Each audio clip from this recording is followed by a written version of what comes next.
Right now, this very second, whether you realize it or not, you're broadcasting a constant invisible stream of data. You're like a walking antenna, just bleeding information.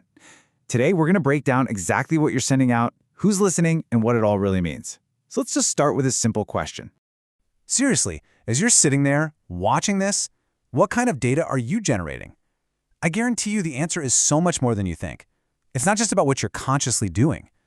Of course, it starts with the obvious stuff. Every single click you make is a data point, a choice logged, a preference noted. Super simple, right?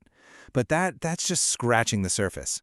Then you've got your swipes. See, it's not just that you swiped, it's how you swiped. The speed, the little hesitations, the pressure of your finger, all of it gets analyzed.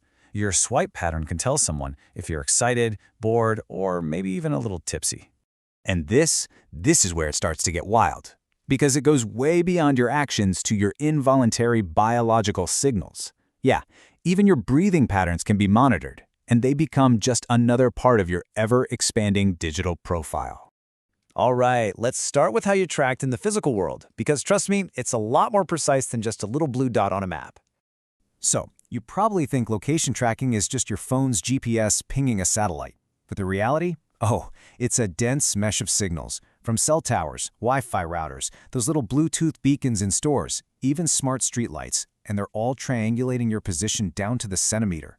You're not just in the mall. They know you're standing right in front of aisle 7 looking at the cereal. And what's really fascinating is how totally normal, everyday objects are now part of this network. In-store beacons are logging that you lingered by those new sneakers for exactly 47 seconds. The accelerometer in your smart ring, it can actually predict a stumble and then sync those tremors to your insurance profile. Your smart coffee maker flags your insomnia from your weird brew times. And get this, some jeans now have conductive threads in them that chart how your posture slumps when you're feeling down. Okay, so that's your physical location covered. Now let's go even deeper, to something way more personal. The surveillance of your internal biological world. Your body is basically an open book, and it is constantly broadcasting. We're not just talking about one type of data here. It's like a whole symphony of biological information. We're talking your heartbeats, where your eyes are looking, the tone of your voice, how you type on a keyboard, the speed of your swipe. Every single one is its own unique data stream. Think about your smartwatch for a second. You'd think it's there for health tracking, but that's really just the cover story. The optical sensors are reading the tiny changes in your blood flow, and they're syncing that data to algorithms that can map your stress levels in real time as you're scrolling through a stressful news feed. And what about your eyes? Your phone's front camera isn't just for selfies.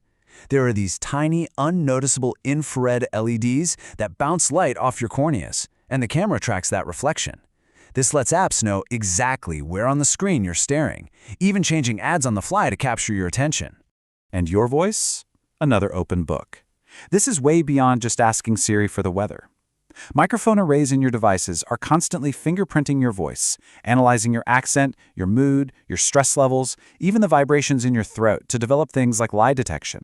So, what happens to all this data, your location, your movements, your biology? Well, it all gets stitched together to create this startlingly accurate predictive model of you. People call it a digital twin.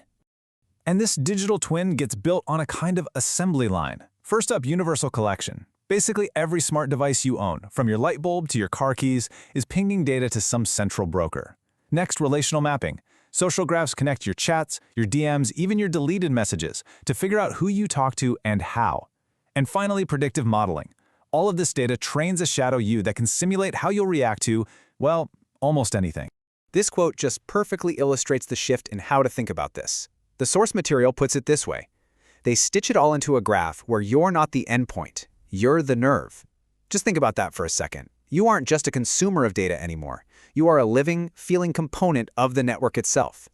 The real power of this digital twin is prediction. By analyzing billions of data points from your past, it can simulate your future with terrifying accuracy. It can know what you want, what you're afraid of, and what you'll buy, often before you're even consciously aware of it yourself. Now, if all of that sounds like something out of science fiction, you need to hold on, because the next phase of this is already happening, and it aims to go even deeper. They're actually starting to read your subconscious. And the leap here is just huge. Traditional analysis tracks what you consciously do, your clicks, your likes, your purchases. But this next frontier isn't about what you do, it's about what you don't do. New algorithms are being built to analyze the hesitations, the random scrolls, the tiny unconscious patterns in your browsing to try and guess your subconscious thoughts and fears. They don't need you to tell them anymore. They're reading the signals you don't even know you're giving off. All of this brings us to a really fundamental reevaluation of our role in this whole system. The word user, it just doesn't really cut it anymore, does it? It's too passive. It doesn't capture the reality of the situation at all. I think a much better word is emitter, because it defines you as what you've actually become. A living source that is constantly, actively broadcasting this rich tapestry of behavioral, biometric, and psychological data into a vast, interconnected network. The source material wraps up with this really powerful thought, and it's the perfect one to end on. We're emitters, living ones. So the real question is, now that you know, what do you do with that information?